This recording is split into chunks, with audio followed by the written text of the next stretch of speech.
He kōna ipurangi tēnei nā te reo irirangi o Aotearoa.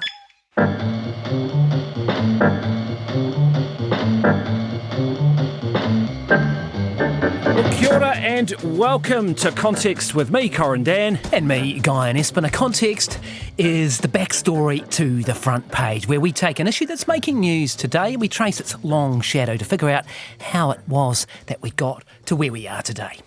Of course, there's a twist, as there always is. One of us knows the topic, one of us does not know the topic. This week it is me. So yes. What have you got to drop on me today? We are going to talk about strikes. We're going to talk about industrial action, industrial relations reform, strikes, because over the last few weeks we've seen quite a bit of strike action in this country. The senior doctors, you've got teachers, there's been nurses striking. So let's just have a little listen and a little reminder of some of the action out on the picket lines. There's one thing that's clear to me. People here have unity. They need to invest in teachers because we are the frontline soldiers. The bargaining seats were barely warm by the time they decided to go on their strike. It looks extraordinarily like it was premeditated. A 1% pay rise is pretty ridiculous. It's not so much striking for pay today, but for conditions for nurses. So we've seen a little bit of striking action, but it's important to sort of, as we start off on this journey, to remember that actually strike action is pretty low at the moment compared to our history. Just for context, I think we saw a bit of a blip in strikes in 2018. There was 143 stoppages. They do record it. Last year, though, there were only 47. If you go back into the 70s, it was like 562 work stoppages in 1977. Wow. 1980, there were 360. Wow. So quite a contrast. Yeah, and I guess we'll get to this, but when you talk about strikes in the 70s, my mind immediately goes to being, 7 or 8 or 9 or 10 in the late 70s, and you're waiting for the Cook Strait ferry to leave, and it would leave Littleton. I lived in Christchurch at the time, and, you were going to Wellington on the Cook Strait ferry, it was leave from Wellington, and then, of course, there'd be an announcement would come across and there'd been a strike and you weren't going anywhere and you'd stay on board. That happened quite a bit. So it did, and that was one of the ones, we'll get to that. Yeah. And as I investigated this, it was clear that, and that's one of the ones people remember. Is that Ferries right? really irritated people. Yeah. And one of the ones, and they struggled to get public support because people were getting stranded in the South Island. And in fact, the government actually ran a few operations to step in and try and get people back and fly. Oh, yeah. Back, And are we going to sorts talk of about things. Jim Knox at some point? We're going to talk about Jim Knox. Okay, I'll let There you is go. a cast of incredible characters. Yeah, incredible. Great. This is going to be fun. I don't know a lot, characters. but it's going to be fun. This is before I want to start. This is an interesting point, and I think we should give people context about us because we are Gen. Well, I'm Gen X. You're Gen X. Yeah, We're I'm Gen X. Yeah. I don't know about you, but you're a couple of years older than me. But my first experience in the proper workforce, working in a cafe, so not like after school job, but a proper job in a cafe in Christchurch in would have been 92 or 93. Now, I started in a world where unions had just been, and we'll get to all of this, unions had been crushed effectively by the Employment Contracts Act. The world changed. So my understanding of the workplace and is of a world where I only ever known the Employment Contracts Act, where it's all on the individual. That's what they tried to do with it. Pretty much me too. That was the Bolger government, wasn't it? So very early. Yes. It might be 91, the Employment Contracts Act. Can't quite remember, but it's pretty close to around that point, isn't it? So it was that national government under Jim Bolger. What was your first job? Can you remember? So yeah, it would be similar. I mean, I only worked really in a world of individual employment contracts as well. I mean, I had a few jobs at university, late high school and things. But when I went into the workforce of journalism, which is pretty much all I've ever done, there was a union called JAGPRO. I don't know if you remember that, but that was a journalists and printers union and things. And I was in that for a bit. But then I quickly moved on to an individual employment contract. Don't know what that says about me, but you'll make your mind up. Well, we didn't know anything else. That's the point, I guess, what I'm making. And there'll be people listening to this who will have much more of a lived experience with unions because they were in the 70s and 80s, but right back, looking at the history of this, they were a huge part of New Zealand life. Much. Nearly half of all workers at its peak in the 80s were part of unions. And even if you weren't part of the union, if you were in an industry where there'd been a collective agreement formed and an award issued whereby there'd been some arbitration or a mediation or whatever, and they decided that the industry had to have minimum standards, you got them anyway. So you were affected, you were heavily influenced regardless. Yeah, and I guess changed overnight. We'll probably come to this in how you unfurl this, but we had compulsory unionism, didn't we? And I was going to say till the 1980s we had compulsory unionism. Well, basically, it was Bolger's Act that pretty much got rid of it.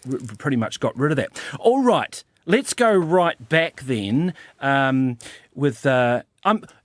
go right back then to what I guess we would say there was probably a little bit of industrial action pre this, but the first major strike in New Zealand was in 1890, and this was called the Maritime Strike. And it was basically about 8,000 wharfies and watersiders on the ports who walked off the job. A guy called John Miller called it in solidarity with Australia. And it went for 3 months and it ended in total defeat for the unions. They got completely wiped out on it. They didn't get anywhere. But why it's significant was that it led to some legislation that the Seddon government passed. A Labour minister called William Pember Reeves was the Labour minister at the time. He's a socialist, editor of the Littleton Times, apparently, from Christchurch. And he passed the piece of legislation called the Industrial Conciliation Arbitration Act in 1894, which the bones of it basically set up a system for arbitration. If you were a union, you could just sign up to the deal, and the employers, and they sat down and that got... If there was a dispute, it was sorted out via arbitration, and then you had to accept it. And the bones of that system ended up lasting for another nigh on 80 years. Wow! So that's the underlying context of that. And what's interesting is that it worked for a while. So New Zealand got a reputation as a place that was apparently known as the nation without strikes, because for a while it suited everyone to have a panel. Firstly, it was a local panel, and if that didn't work, it went to a national panel, and they would decide on the pay and the conditions. And if the union had signed up and their employers were in, that was it. It got set. You didn't have a choice. You couldn't strike if you were in the arbitration process. But, and this is where it starts to get interesting, and we'll get through the history relatively quickly here because there's quite a bit to get through. 1906, Labour's leader comes out to New Zealand from England. He wasn't impressed. This is Ramsay MacDonald says trade unions in New Zealand exist mainly to get an award out of the arbitration court. They cannot strike. It's no good. So he didn't like it. The Brits are very keen on unions, eh? I don't know if you, but when I was in unions early in journalism, it was always a British man who was. Well, it's hard not to have Billy Bragg ringing in your ears, isn't it? That's true. That's true. Yeah, I mean that's the weird thing, isn't it? In the 80s, when I was growing up, it was like for some reason that we got a lot of Billy Bragg singing about. Well, your dad was a big folk musician fan, eh? Absolutely. Yeah, so absolutely. Probably got a bit. And I'll blame my brother Liam. He would have introduced me to it for sure. He's the musicologist. Yeah. And then of course we get to the next point, and this is one you might be able to help me out a little bit on. 1908. Black Ball Miners' Strike. Does that ring any bells for you? Well, not really, but I mean, I know that is considered the birthplace of the Labour Party, isn't it? Yes, so I know that much, but I don't know much more about the strike. Although obviously they've had very strong union representation right through in New Zealand. It often crops up in speeches and things from Labour candidates. What happened was, so you've got this arbitration system that's working in New Zealand, where effectively the unions that there were going into arbitration with employers. They were sorting out their pay deals and basically coming up with standards for all these different industries, port workers, etc. So there wasn't any striking, but people started to get grumpy, and so some unions broke away and decided not to go into arbitration, and they started to go on their own and do their own deals with bosses. Now this started, basically it was Black Ball where this started, because a strike broke out. And it broke out over meal breaks. Right. There's a guy, Pat Hickey, another great, sounding union bloke, Pat Hickey. The bosses at the Black Ball mine wanted to restrict miners to 15 minutes a day to eat their lunch. They called it their crib. I don't know why, but they called it anyway. So 15 minutes to eat their lunch. And the union went, stuff that we're going to challenge this arbitration system. We're just actually going to go out on strike over this because they also wanted to extend the 8-hour day to 10 hours. So the union goes on strike. Pat Hickey refuses to eat his pie at lunchtime. And for 3 months, these miners refused to work. And then eventually the union, the employers, the boss, the mine owners caved. And the union won.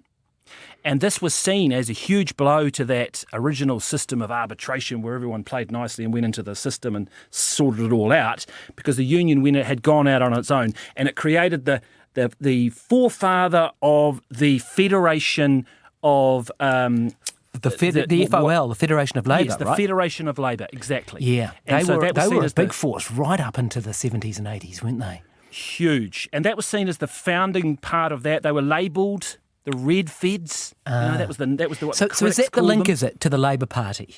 Correct. Yeah. And then it was about 1916 we saw the Labour Party. So it's seen as the precursor to that movement. That Red Feds movement was where people think that the Labour Party kicked off. But things started to get really pretty full on in New Zealand. I mean, you think about the time then, 1912, pre-World War I. It's a pretty revolutionary period. You think of America, you think of Russia, you think of all around the world, communism, socialism, all those things are really starting to take hold, and workers are all around the world, really. Yes. And it was no different here. Waihi strikes in 1912. This was over gold miners. So this was another situation where there was a union that wasn't part of the arbitration system. So the employers tried to get around that by bringing in what was called scab labour. That's obviously that's a term the nasty you don't want to be called, isn't term. it? Yeah. If you are coming in to break a strike, work for people who are on strike. Yeah. So effectively, that's what happened there, and the mines owners did that by creating a new union that was in the arbitration system. They went out on strike. Now, this was pretty much the only strike where someone was killed. It got violent. And on November 12th, 1912, events came to a head. It was called Black Tuesday. And I think basically there was scab workers brought in. I don't know if I'm supposed to use that term like that. I'm sure it'll offend someone. But it feels like it does feel like quite a powerful sort of harsh word. But non-union workers came, farmhands, people like this, they came in and then they got protection, and it turned out that there was some fights between the unionists and the non-unionists. The non-unionists attacked a hall where there was some people staying. Fred Evans, a striking miner, was badly beaten allegedly by police and special constables. Special constables being, who knows, strike breakers, sworn in as police. Wow. Sustained head injuries and died. So wow. Didn't know that was pretty serious. And I'm going to quickly move through to 1913 because they're kind of linked, but there was a big strike. Wharf strike mainly, 16,000 strikers, ports in Christchurch, Auckland, Wellington. And this is where you may have heard of Massey's Cossacks. Oh, yes, yes, I have, yes. So again, the strike kicks off. These guys aren't prepared to work. Massey brings in guys on horseback with batons that are effectively farm workers sworn in as constables, and it gets pretty violent, and they effectively break the strike. But let's have a little listen to some people reminiscing on this. It's from a Spectrum, 1972 RNZ Spectrum. Marjorie Lees recalling that 1913 strike. Now, your father's attitude was it was the French Revolution, but did he have can you remember his political feeling about there being a strike? Oh, well, of course. You know, I mean, the waterside workers were less than the dust. It was absolutely wicked of them to strike. They were damaging the country. I mean, they had no case at all as far as he was concerned. The special constables rode about all through the town, especially up in the slums where most of the waterside workers lived, and their wives were supposed to empty chamber pots over them and various things like that. And it was really... These were the tales you heard? Yes, You're these not were the tales I heard about the wicked strikers and so on. You can just imagine New Zealand back then, eh? It was a pretty pretty volatile place. I mean, the idea that it was, it wasn't all plain sailing, that it was just going to turn out as it did. Yeah, and it's that ultimate battle of capital versus labour, really, isn't it? That's how it was seen.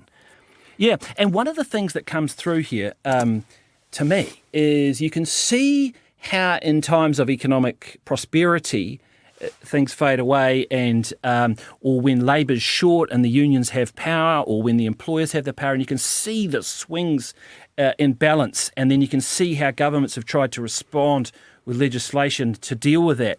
I mean, I'll give you an example. I thought this was incredible. So as part of that original arbitration system, and there was a few tweaks along the way, but effectively they could issue general wage orders. And so they set it up in 1921, they passed some sort of legislation, but in 1931, of course this is in the Depression, so New Zealand's in a real slump, they issued a general wage order to cut all wages by 10%, and they did that. Really?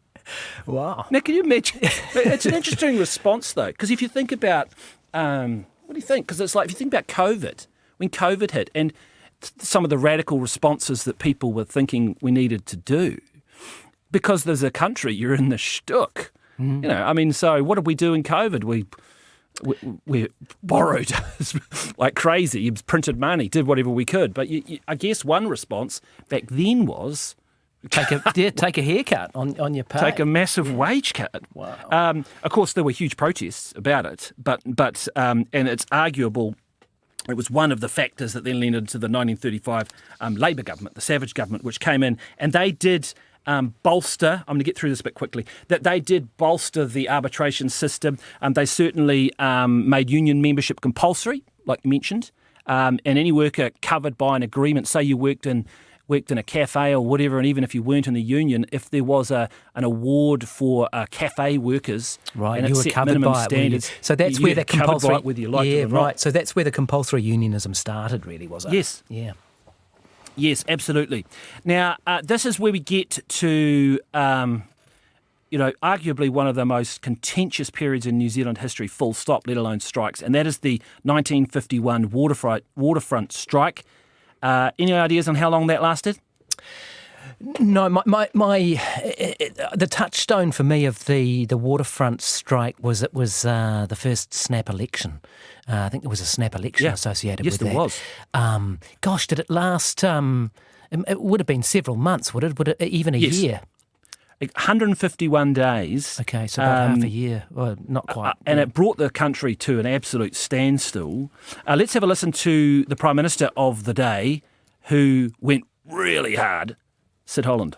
The maintenance of law and order in normal times is a matter for the police force, which is limited in its numbers, and in times of emergency such as this, we cannot leave everything to them. Cabinet, therefore, has decided to establish a civil emergency organisation of loyal citizens which will stand with the government in carrying out any task the emergency may require in protecting life and property. Yeah, I mean, okay. the law that emergency legislation they passed there, if you pass that today, I just don't think you could. But I'll get to that. Let's lay it out very quickly. So what happened was you've got post-war, New Zealand's booming, you've got the Korean War boom, yes. You've got a lot of money, but it coincides with the rise of militant unions, unions that are far further to the left and are much more aggressive in terms of their pay demands. So that was the Watersiders. They were going their own way. They didn't get the same pay rise that everyone else was getting, which was 15%. They walked out and went on strike. Of course, they were incredibly powerful on the ports in terms of all the wool and everything that's going across there. And the national government of the time, it responded by passing emergency legislation. They brought in the army to try and unload the ships. They weren't particularly successful, but they did that. But what is extraordinary is that emergency legislation, nobody could, complete censorship of the press, you could not write anything in support of the strikes Is that all. right? Nothing. Wow. It was very strict.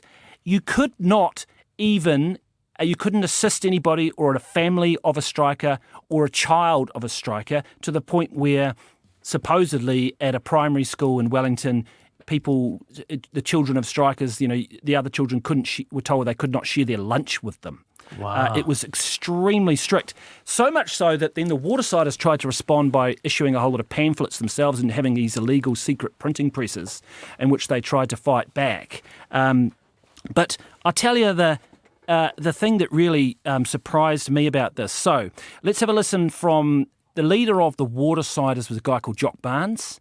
And let's have a listen to him talking about what happened. The ship owners' representatives did meet us.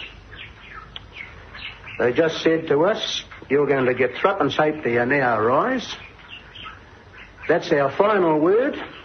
That amounted to 8.9%, whereas every other worker in New Zealand had been given 15%. The Federation of Labour not only helped the government, but without the support it gave the government and scab herding tactics of the Federation of Labour, the ship owners and the government couldn't have won. Wow. Yeah, there you go. So, Jock did you know Barnes. that? Did you know that there was that division on the left there? No, about that? no, I didn't. I did know that name. Don't know a lot about him, but he is one of the names that from the union movement that is stuck in the recesses of my brain somewhere. Yeah, exactly. This is the bit that I didn't realise, that the Labour opposition was weak. It was Walter Nash, Peter Fraser had died in office, and they certainly weren't pro the emergency legislation or anything, but they weren't as perhaps vigorous as they should have been, or could have been, is probably the better word. But the Federation of Labour actually ended up backing the government, and the guy who was leading that was Patrick Fintan Walsh, and that was seen as absolutely crucial, and I didn't really realise that. I think I recognise these names from reading Chris Trotter over the years, who's a slightly, I don't know, maybe obscure to some listeners, but he's he's written a lot about the well left, respected and highly intellectual journalist. Those are the sorts of names that you'd read, you'd see reading his stuff. I mean, Michael King, in his book, I was looking for this, he said that Fintan Walsh it's a great name, isn't it? Well, was pretty much the closest thing New Zealand had to sort of an American style, not mob, but sort of union gangster type boss. The Teamsters. Exactly. Our equivalent of the American Teamsters. Okay, yeah.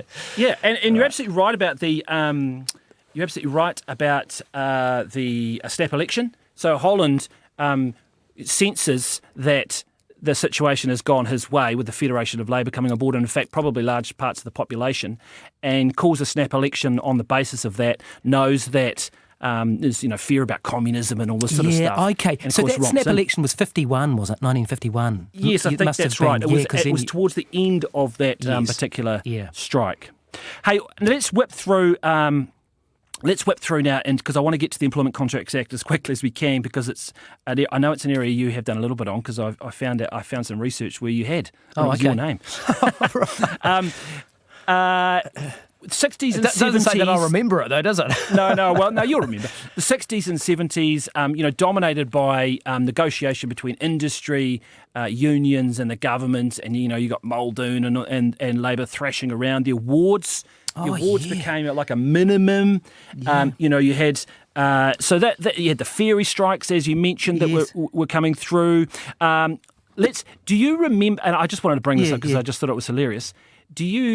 You'd remember Brian Edwards. Oh, yes, indeed. The broadcaster and later media advisor, and he wrote a book on Helen Clark, I think, and I certainly know the journalist Brian Edwards. Did you know that he resolved a strike? Oh yes, wasn't he? Yes, he did that. He did that live on a broadcast, didn't he? Yeah, I remember reading that story.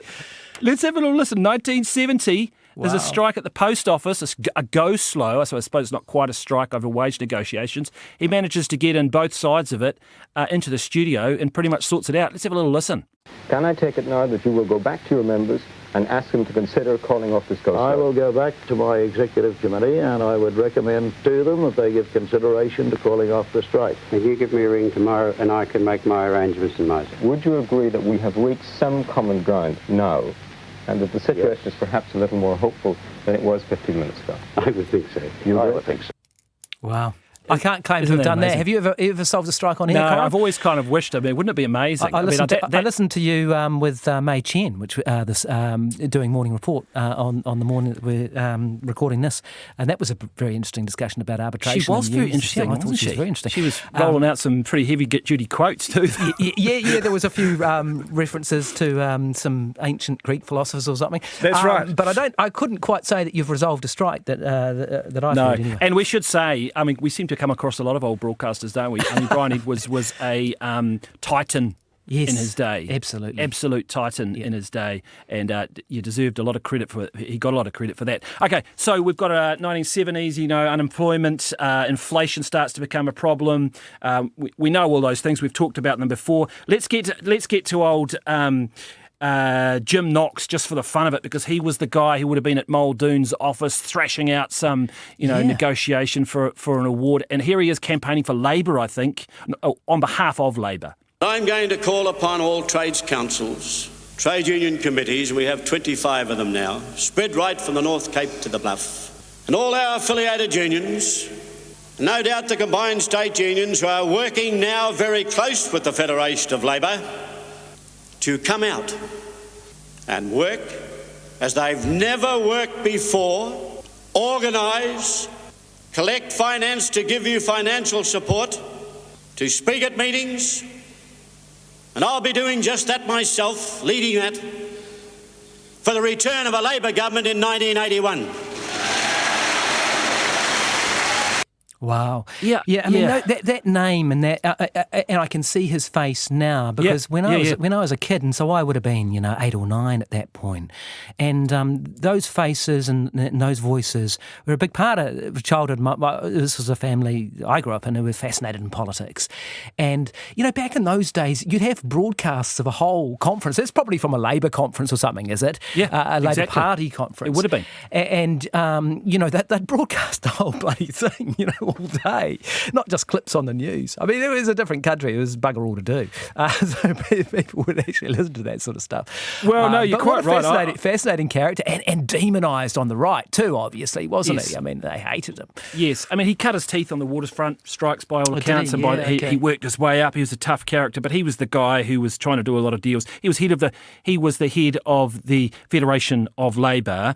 There was one sort of general strike in New Zealand, maybe 1979. Didn't sound like it achieved a lot. It certainly didn't rattle the government. They had about 300,000 workers who took part in that. It didn't seem as though, from my research, that it was particularly successful. There was obviously the ferry strikes, but it's interesting when we butt into the Roger Douglas era. I mean, Knox was railing against Douglas and those guys, and what ended up happening during the Labour government is a couple of things, and you'll be able to help me here. I mean, Labour, while it was ripping up the script on everything in the economy, didn't actually go after industrial relations.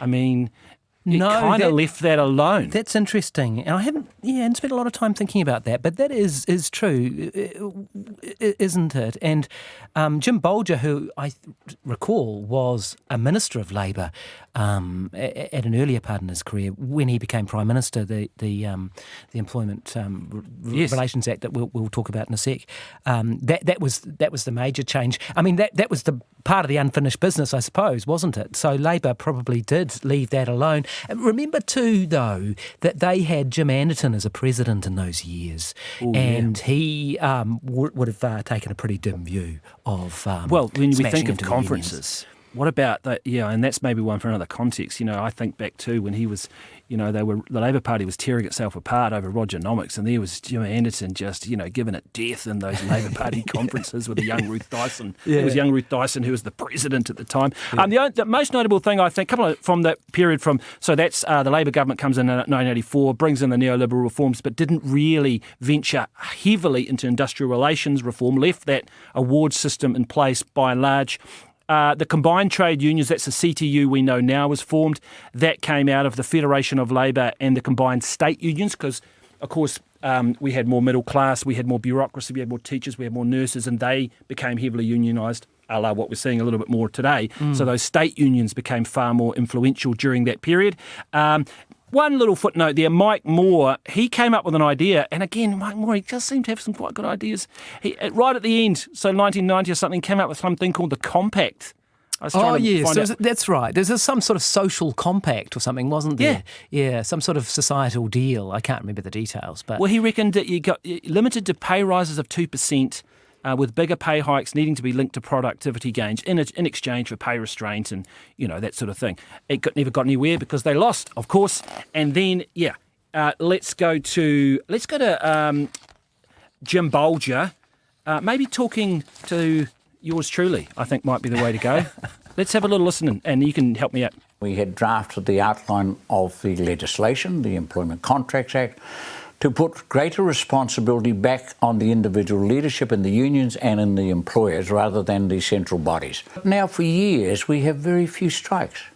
People go to work, they know they're going to be employed, they know the job is there, they're not going to be on strike, they're not going to be on the picket line. People would argue that it has dramatically reduced union participation in New Zealand. Did you think it would have that impact? We're now something below 20%, aren't we, in terms of participation in unions? Indeed, was that the desired effect? No, that wasn't a goal. I mean, I've said endlessly that unions had a role and a function to play. I absolutely believe that workers have absolute rights to organise themselves, to have a common voice if that's what they want. And I could argue that, in fact, the unions are probably too small now to have the influence they should have. Yes, I remember that. That's the interview we did for the Ninth Floor series and on former Prime Ministers. And I think that was one of the sort of headlines that people took out of it, and rightfully so, that the sort of, the author of the Employment Contracts Act, if you like, had said that it had gone too far and that unions didn't have enough power. Yeah, no, it was a pretty extraordinary thing for him to say. Yeah, I mean, I suppose people need to remember too, especially those who are a little younger listening to this, but, I mean, the constraints on labour law were pretty strong to the point where, you didn't have, you couldn't open your shop on the weekend, you didn't have Sunday trading, you didn't have Saturday trading for quite some time. Do you remember that? I mean, those days? Yeah, I mean, no, so when I started working in a cafe in Christchurch, it was really interesting.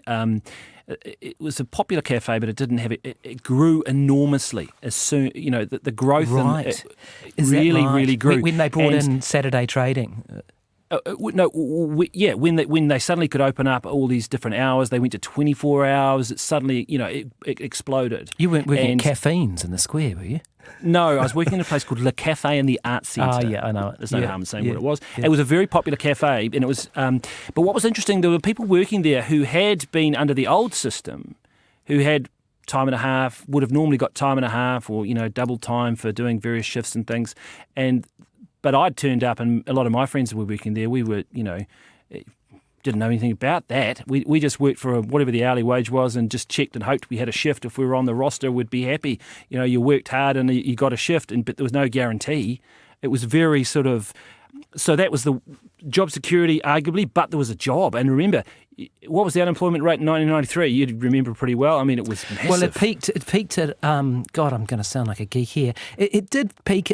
I'm going to say 11.2 is the figure that sticks in my brain, but it could be. It was around. It peaked at about 11% and about 92 from memory. It's something like that. Yeah, the figure high. I saw was about 9.5, nearly 10 when I was trying to work out when I would have been working. So I was so grateful to have a job, but it did herald quite a radical philosophical change in workplaces for New Zealanders, which arguably, even though the Employment Relations Act was then brought in by Labour, hasn't significantly changed back.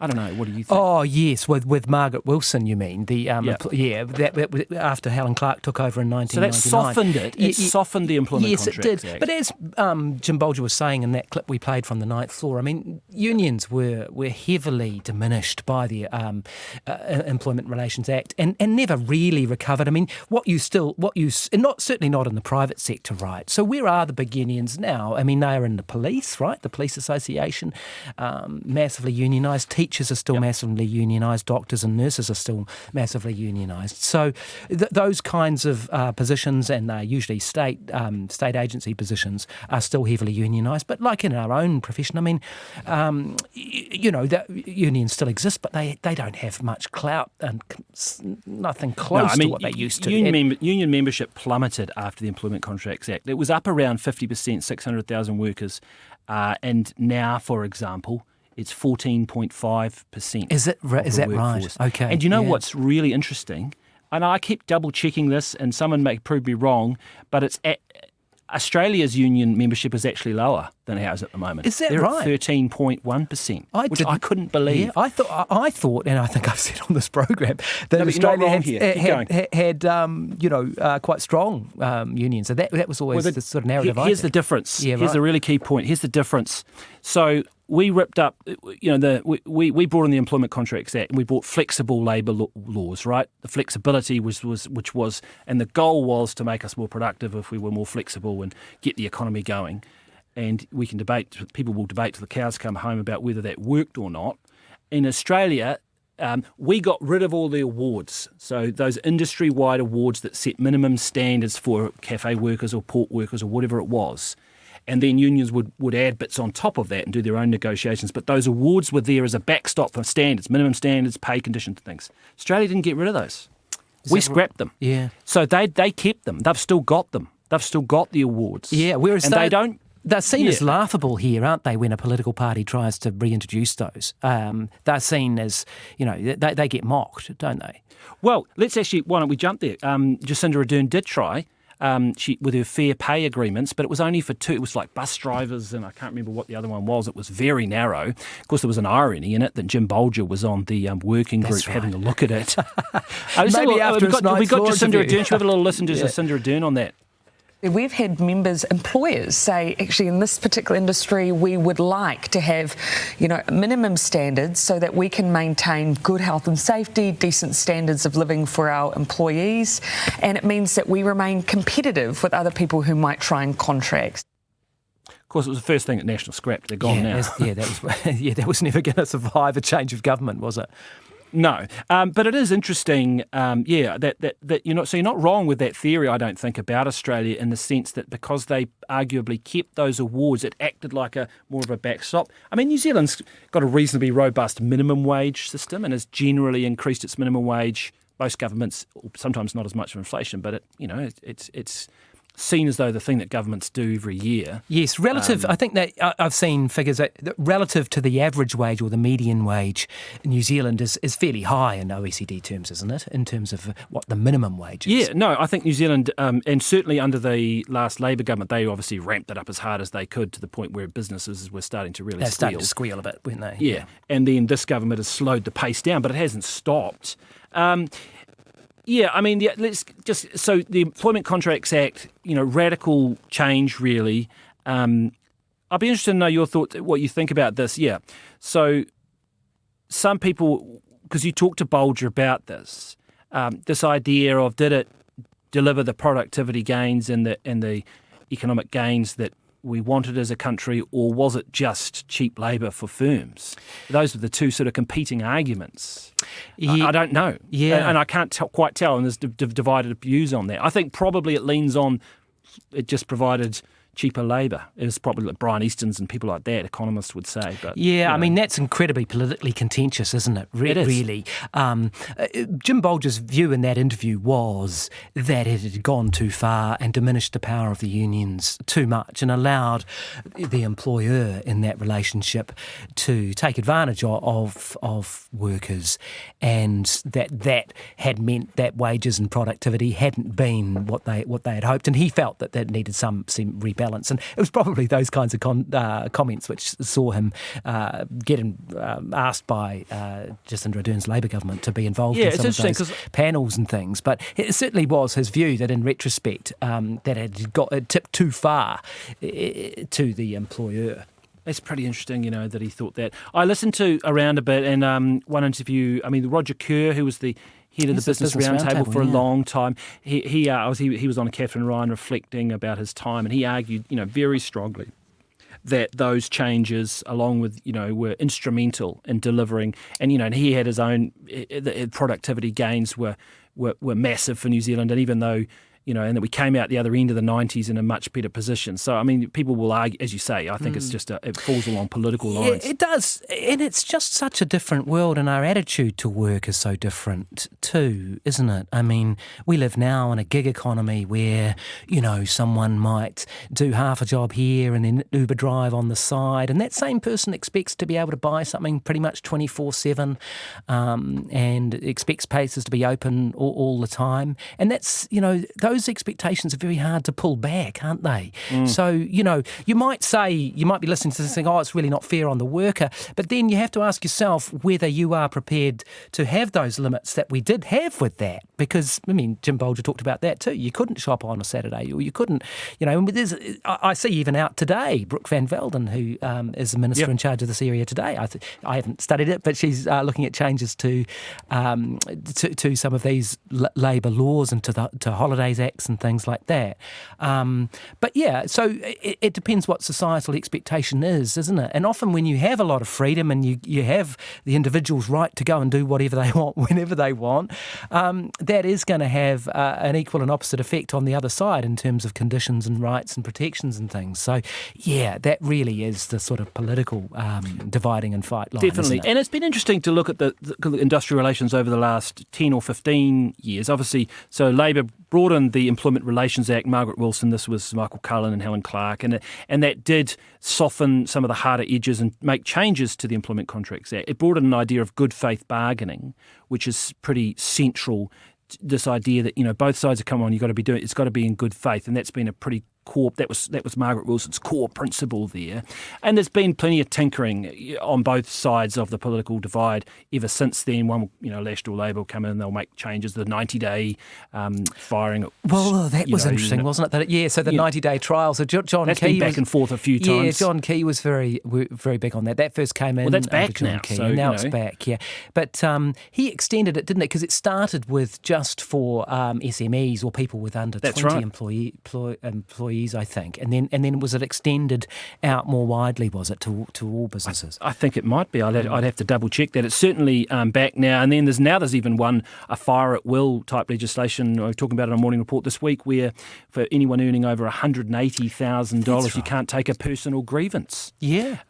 Because, I guess you're deemed to be financially well off enough that that's in the pipeline or in the process of coming through. There was a couple of other figures that I thought are absolutely worth a mention, and one of them is Helen Kelly, and she was CTU boss for a long time, a remarkable woman who's no longer with us, died a few years ago.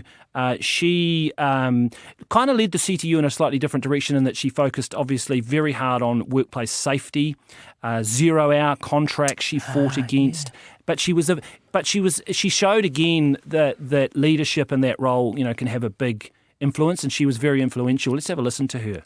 We are the push to the pull, really, in terms of making sure that working people have a voice in this country. And the reality is that 75% of Kiwis earn their income by working. They don't have any other form of income. They don't have rentals, they don't have shares, they don't have savings. In 2012, 50% of Kiwis had less than $300 in the bank. And so it's incredibly important that ability to earn a living is preserved. Yeah, that's really interesting. I had a little bit to do with her journalistically. A couple of things I remember from her was her work with the when Peter Jackson and the big Hollywood studios were coming in, and they were worried about labour conditions, and there was a big thrashing out with Key, but she actually did cross the aisle quite well, I thought, and did work with that national government. The other thing, I remember doing a TV story for TV3, I think it was 60 Minutes at the time, might have been Third Degree, it changed the name, lost the licence or something. But on the forestry sector and the incredible harrowing deaths that you saw in the forestry sector, and she was really instrumental in trying to improve conditions there. So yeah, she did a lot of great work.